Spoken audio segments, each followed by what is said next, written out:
भोपाल की गैस त्रासदी पूरी दुनिया के औद्योगिक इतिहास की सबसे बड़ी दुर्घटना है। एक केमिकल फैक्ट्री से हुए जहरीली गैस के रिसाव से रात को सो रहे हजारों लोग हमेशा के लिए मौत की नींद सो गए। 2 दिसंबर 1984 की रात 8:30 बजे से मध्य प्रदेश की राजधानी भोपाल की हवा जहरीली हो रही थी। रात होते ही और 3 तारीख लगते ही यह हवा जहरीली तो रही, लेकिन साथ ही जानलेवा भी हो गई। कारण था यूनियन कार्बाइड की फैक्ट्री से मिथाइल आइसोसाइनाइड गैस का लीक होना।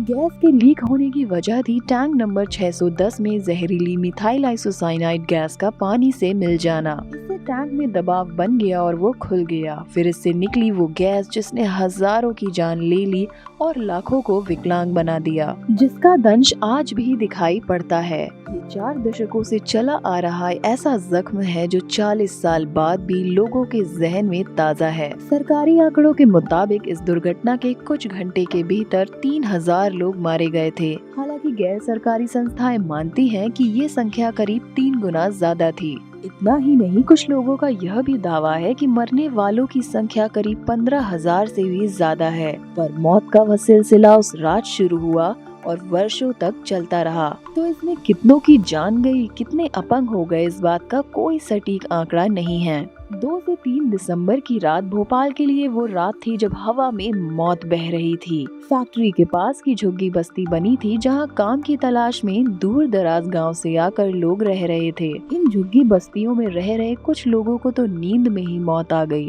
जब गैस धीरे धीरे लोगों के घरों में घुसने लगी तो लोग घबरा कर बाहर आए, लेकिन यहाँ तो हालात और भी ज्यादा खराब थे। किसी ने रास्ते में ही दम तोड़ दिया तो कोई हांफते हांफते ही मर गया। इस तरह के हादसे के लिए कोई तैयार नहीं था। बताते हैं कि उस समय फैक्ट्री का अलार्म सिस्टम भी घंटों तक बंद रहा था, जबकि उसे बिना किसी देरी के ही बजना था। जैसे जैसे रात बीत रही थी, अस्पतालों में भीड़ बढ़ती जा रही थी, लेकिन डॉक्टरों को ये मालूम नहीं था कि हुआ क्या है और इसका इलाज कैसे करना है। उस समय किसी की आंखों के सामने अंधेरा छा रहा था तो किसी का सिर चकरा रहा था और सांस की तकलीफ तो सभी को थी। एक अनुमान के मुताबिक सिर्फ 2 दिन में ही 50,000 से ज्यादा लोग इलाज के लिए पहुंचे थे, जबकि कईयों की लाशें तो सड़कों पर ही पड़ी थी। जो महिलाएं पुरुष भ्रूण के साथ गर्भवती थीं और भोपाल के 100 किलोमीटर के दायरे में रहती थीं, उनमें विकलांगता दर 1% अधिक थी, जिसने 15 साल बाद उनके रोजगार को प्रभावित किया। भोपाल के 100 किलोमीटर के दायरे में रहने वाली माताओं के बीच पुरुष जन्म के अनुपात में 64 से 60% तक की गिरावट आई थी, जो पुरुष भ्रूण की उच्च भेद्यता को इंगित करता है।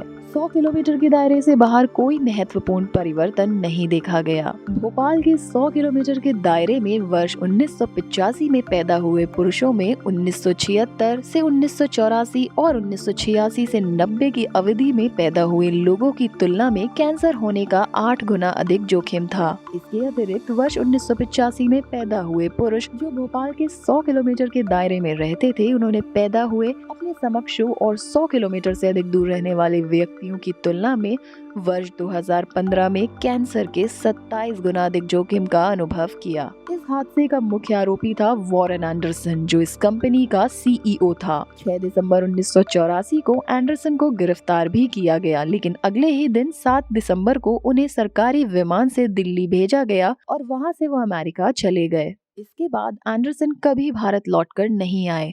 कोर्ट ने उन्हें फरार घोषित कर दिया था। 29 सितंबर 2014 को फ्लोरिडा के वीरो बीच पर 93 साल की उम्र में एंडरसन का निधन हो गया।